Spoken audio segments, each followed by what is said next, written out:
Hi everybody, I'm Kayla Clayton, the director of She Won't Be Back by Abby Reed, featuring Blake Ayes, and we had a really great time making this music video.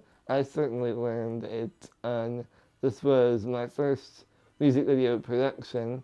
I've been doing video production for about 8 years now, but this is my first foray into actual music video production, and I certainly used a lot of help from the internet, lots of online guides and behind the scenes similar to this one. And I thought I'd just put one together myself and share some of the things I learned. We did a lot of unusual things. I had a really specific vision for what I wanted the video to look like. I had a very ambitious vision. A lot of people told me, and we did some cool things, most notably the use of the Movi, which are becoming really, really popular now. Really, any sort of 3-axis gimbal. If you haven't seen those, I strongly encourage you to stop right now and go Google 3-axis gimbal. It's amazing what they can do. We really learned a lot using those. Bad Dog Productions, Bad Dog Pictures over in the St. Louis area hooked us up with a complete rental. We had the Movi, the full rig with a wireless follow focus. We'll show you some footage from on set a little bit later, but just wanted to say thank you to them. And so I just want to kind of take you through the entire process. We're going to start off by going through the camera that we used. I'm actually filming with a different camera now, but for the music video we used the Panasonic GH2 with the Voigtlander, or Voigtlander, however you want to say it. It's a German lens. 0.95 is its maximum aperture. And let's just take a look at how the setup looked and what the settings we used were. So here we have the Panasonic GH2 with that Voigtlander 25mm 0.95 lens on it. And on the front of the lens we have a 67mm Tiffen variable ND filter with 2 to 8 stops of light control. Now let's take a look at the settings we had on the GH2. We had it set up in 24p cinema mode, which obviously offered us a nice filmic look for the video. We also set the film mode up as -2 across the board. This allowed us to have a nice flat image that was easier to color correct in post-production. So -2 in the contrast, sharpness, saturation, as well as the noise reduction. Everything just aimed at making it easier to control as much as possible once I brought it into the editing software. Obviously, because we are shooting in that 24 frames per second, our shutter speed was set to 180 degrees or 50, and then also I went ahead and set the ISO to its minimum sensitivity at 160 because it was such a bright sunshiny day. So as you can see, it's a pretty standard setup for the GH2. We actually shot in 1080 as I mentioned, but we did edit in 720, and that gave me a little bit of extra room for reframing and additional stabilization in post. Just things that maybe the 3-axis gimbal didn't quite cover entirely. Speaking of that, let's take a look at some footage from behind the scenes of the day of the shoot and check out the 3-axis gimbal in action, as well as the wireless follow focus. So the first issue we encountered on the day of the shoot was a really violent glare that prevented Ken from seeing his monitor and tracking Abby and Blake in the shot. And our solution was just a simple piece of black cinefoil held together with some gaffer's tape that created a sort of hood over the top of him. Now let's take a look at another issue we experienced not long after. So is it not showing up in any of those? Yeah, I've got good feed right here. Oh. Drew don't have the screen to pull focus. Okay. Let it unplug it, let it. So after about 20 minutes of general troubleshooting, unplugging, replugging, changing batteries, and cables, making sure that there were no weaknesses, we were finally able to get the small HD 7-inch OLED display to give us a signal that we could then use to begin planning our shots and doing a little bit of prep work.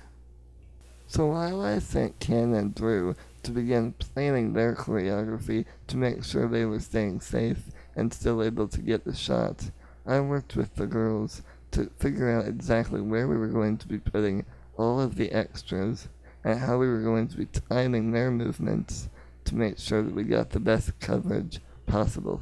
And meanwhile, we had a little bit of entertainment.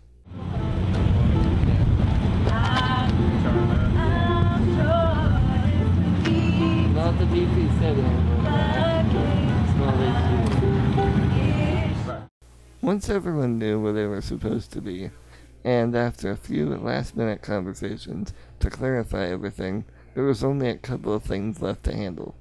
First, because we were shooting at a relatively wide aperture with an ND filter, filming into the color was impossible with only natural light.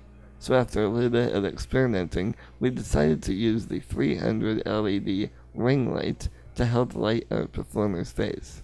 Also, What's going on right now? Well, we're going to turn the Prius into a taxi for the end of the music video, and when she gets in, Kale wants audio in here, so I've got a lav mic here, and I've got a backup audio with a shotgun mic here, and we're just wiring the car so when she gets into it that everything's good, and Kale tries to run a backup for everything, so that's why we're putting two in for just one time.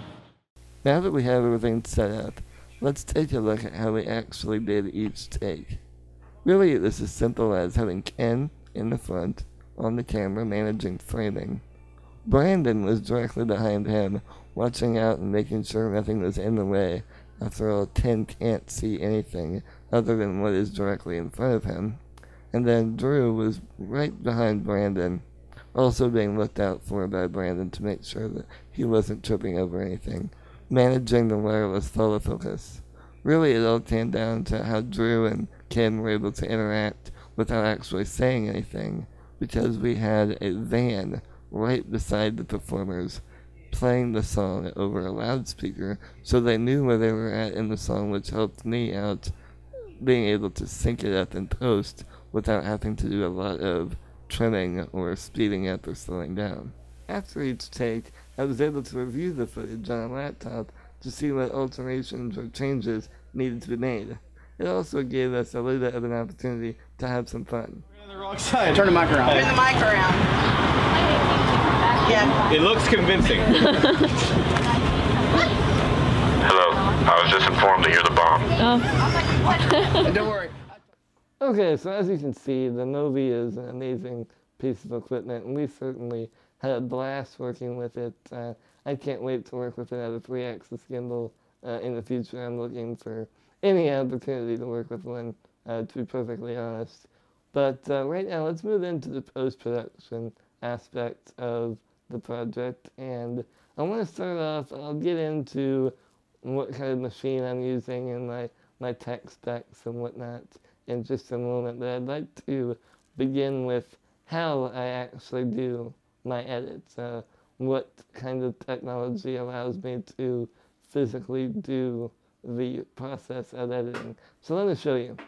Right here what we've got is, it's something called a quad mouse, and basically it is these two joysticks, and there's a microphone attached as well that I've attached just with some zip ties, and basically this is the entire setup. This includes the mouse and my keyboard, essentially. The microphone is my dictation software that allows me to speak and have my text turn, or my speech turned into text.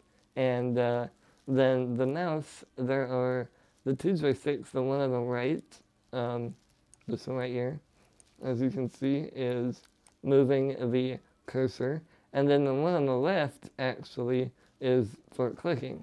So if I come down here, I go, I can drag and move my playhead along and, check out certain parts of a music video. And really, it's as simple as that. If I need to click and drag, I simply just click and switch it. I go left and down, and now my mouse is engaged and holding, and I can move back and forth. And then when I need to disengage, I just click again, and I'm free to move about as I need to. And that's how I edit. I use all of the on-screen buttons for everything. Not a lot of keyboard shortcuts. I do have an on-screen keyboard that I use. You can see that right here. That I can click and hit different buttons. But for the most part, it's just, if I need the blade tool, come over here, hit the blade tool, razor, and make a cut. I don't need to do that. So edit and undo. So it's a little bit slower, but it's the way that I do it. I found that once I get into a groove and get into a bit of a rhythm, things go remarkably quickly. But now that you know how I do all of my editing, let me show you a little bit about how I did the edit for this particular project.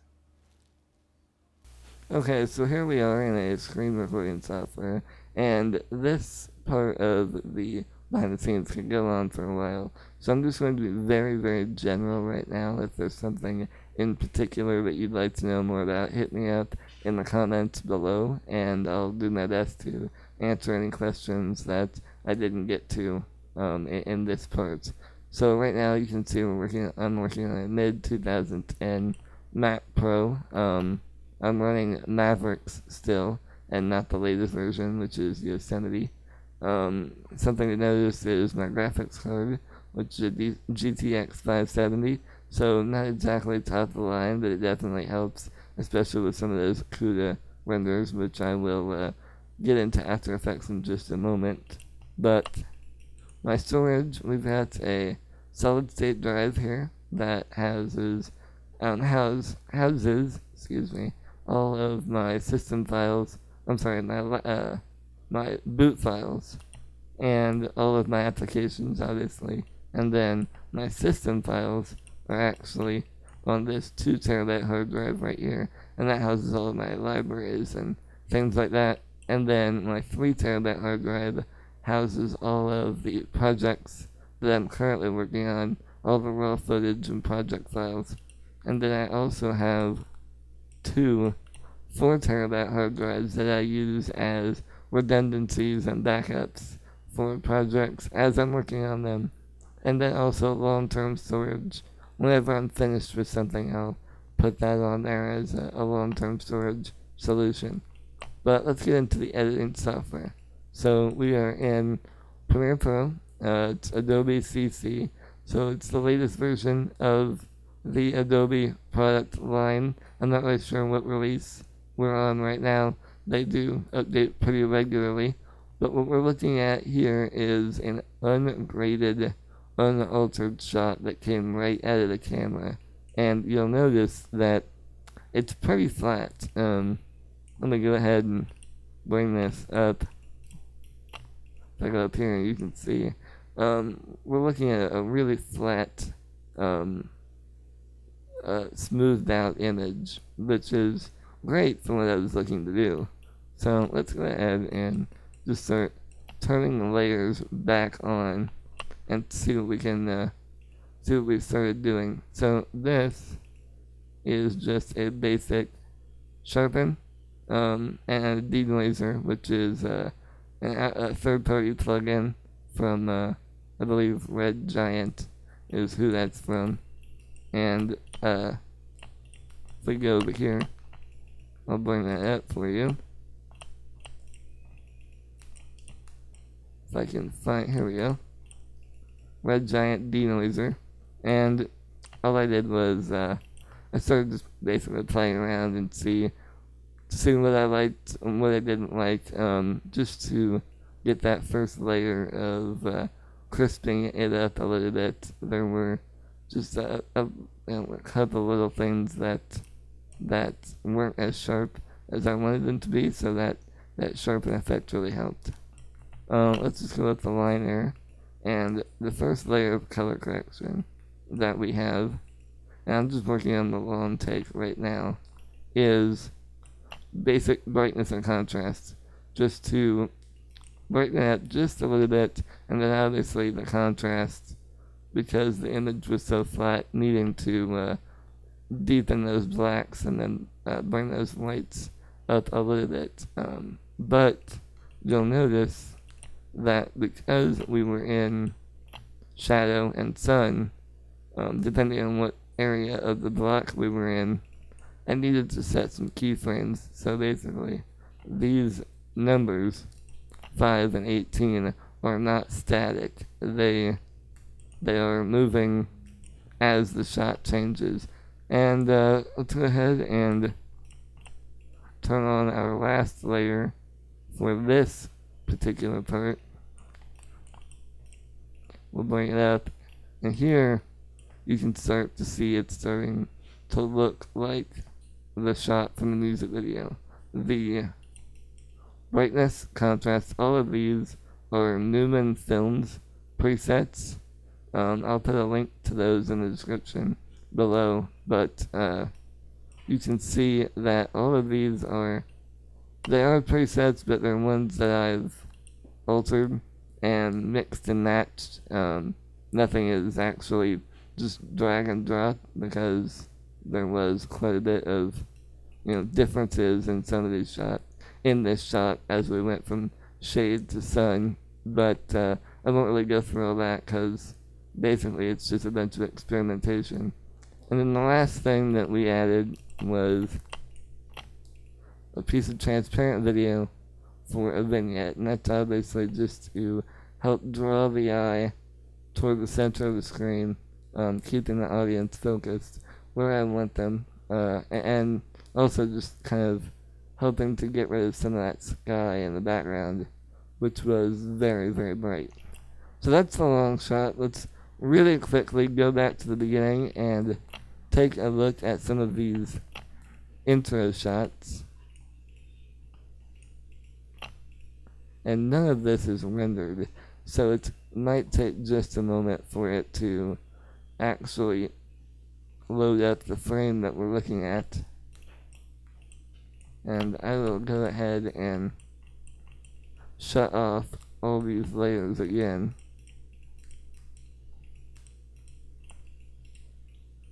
And let's see if we can find a good shot. Here we go. This is a nice one. So you can see this shot straight out of camera. Not quite as flat. There was quite a bit of darkness and brightness in the room that we were shooting. But let's just turn on the first layer, which is our sharpening.